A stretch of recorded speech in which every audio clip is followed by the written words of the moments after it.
तिथि के आधार से सप्तमम काल रात्रि च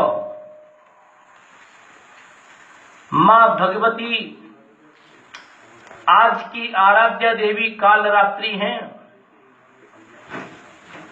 और लोग संसार में काल की महिमा को जानते हैं, किंतु काल के लिए भी जो रात्रि के समान है, ऐसी मां भगवती के चरणों में नमन करते हुए कथा को प्रारंभ करते हैं। कथा सुनने के लिए 3 बातों की प्रमुखता है। ऐसे संसार में हमारे धर्म शास्त्रों में गुण का बड़ा महत्व है। जीवन में सदैव प्रत्येक व्यक्ति को सत्व गुण से युक्त होना चाहिए। सत्व गुण, रजोगुण और तमोगुण, इन गुणों के विषय में पहले भी हम कुछ चर्चा कर चुके हैं। गुणों के आधार पर ही हमारे मन में भाव आते हैं, उन्हीं भावों के आधार पर हमारी श्रद्धा बनती है, उसी श्रद्धा के आधार पर हमें भक्ति करने का अवसर प्राप्त होता है। ऐसा देखा गया है कि यदि जिनकी सात्विक श्रद्धा हो गई, जिनके अंदर सत्वगुण प्रवेश कर गया, उन लोगों ने काष्ठ के अंदर भी मां भगवती के दर्शन कर लिए, पाषाण के अंदर भी मां भगवती के दर्शन कर लिए, वृक्षों के अंदर भी, लताओं के अंदर भी और संसार की प्रत्येक वस्तु के अंदर मां भगवती के दर्शन कर लिए। और जब जीवन में तमोगुण छा जाता है तो सामने मां भगवती भी आके खड़ी हो जाए, तब भी लगता है कि ये भगवती नहीं है, ये शक्ति नहीं है, ये दुर्गा नहीं है। सोचता है कि ये कोई सामान्य स्त्री जीवन के सुख को प्राप्त कराने के लिए उपस्थित हुई है। और यही स्थिति थी महिषासुर की। संसार में जैसी दृष्टि और वैसी सृष्टि, दृष्टि जीवन में बनती है गुणों के आधार पर। इसीलिए कहा है कि जीवन में जितना अधिक से अधिक हो सके सत्व गुण से युक्त होना चाहिए। राम जी ने अपने भाई भरत से कहा कि भैया भरत, प्रत्येक व्यक्ति संसार में सुखी होना चाहता है। किसी से पूछो कि आप दुखी होना चाहते हो, बोले ना, मैं तो सुखी होना चाहता हूं। तो राम जी ने कहा, भैया भरत, जो व्यक्ति जीवन में सुख प्राप्त करना चाहते हैं उन्हें कुछ बातों पर ध्यान रखना चाहिए। बोले क्या?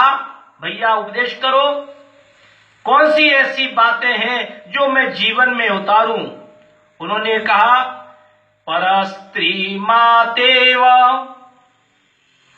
कि अपनी धर्मपत्नी को छोड़कर दूसरी स्त्रियों में मातृभाव रखना अथवा उनका सम्मान करना।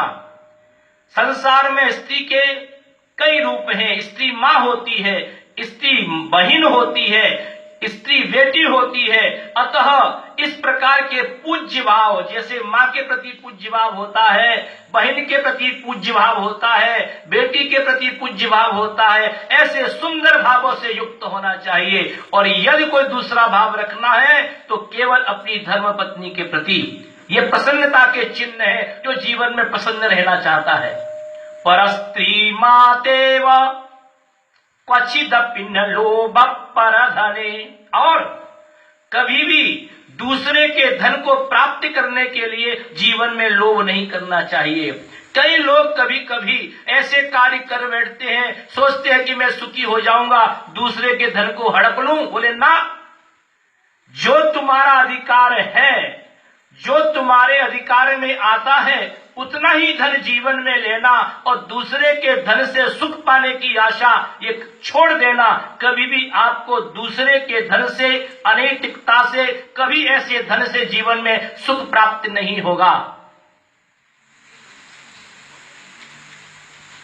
रिपौ शौर्यम धैर्यम यदि कोई सामने शत्रु आ जाए, शत्रु कौन? काम क्रोध आदि ये शत्रु हैं, ऐसे शत्रुओं के सामने अपनी शूरता दिखाओ।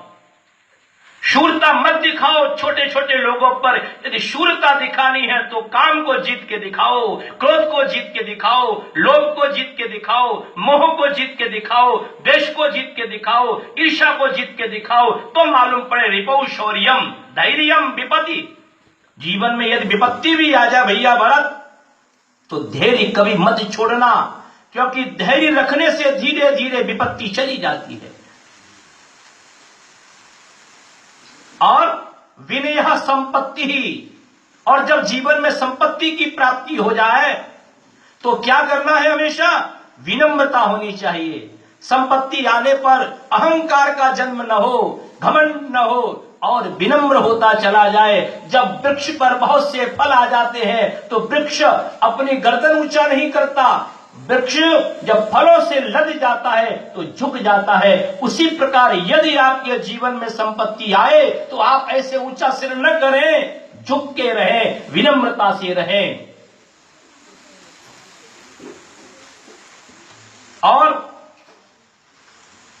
क्या करना है? रिपौ शौर्यम धैर्यम विपद विनय संपत्ति सदा इदम बचिमो भ्रातर।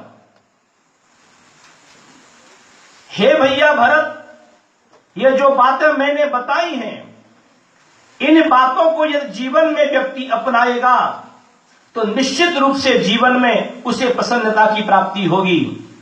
और एक बात और है दूसरे चरण में, न मर्यादा भंगा। कभी भी व्यक्ति को अपनी मर्यादा भंग नहीं करनी चाहिए। मर्यादा यानी कर्तव्य। वो विचार करे बुद्धि से कि मेरी मर्यादा क्या है, मेरा कर्तव्य क्या है, मुझे क्या करना चाहिए, प्रत्येक व्यक्ति जानता है, तो अतः उस नियम को कभी नहीं तोड़े। और नीचों की संगति कभी न करे। जो नीच कर्म करने वाले लोग हैं, ऐसे लोगों की संगति कभी नहीं करनी चाहिए। इतनी बातों को यदि कोई व्यक्ति जीवन में धारण कर लेगा मेरे भाई भरत, इदम बचमो भ्रातर भरत नियतम जास्यसि मुदे। ये प्रसन्नता के लक्षण है, ये खुशियों की बात है। इस प्रकार इस नवरात्रि के पावन पर्व पर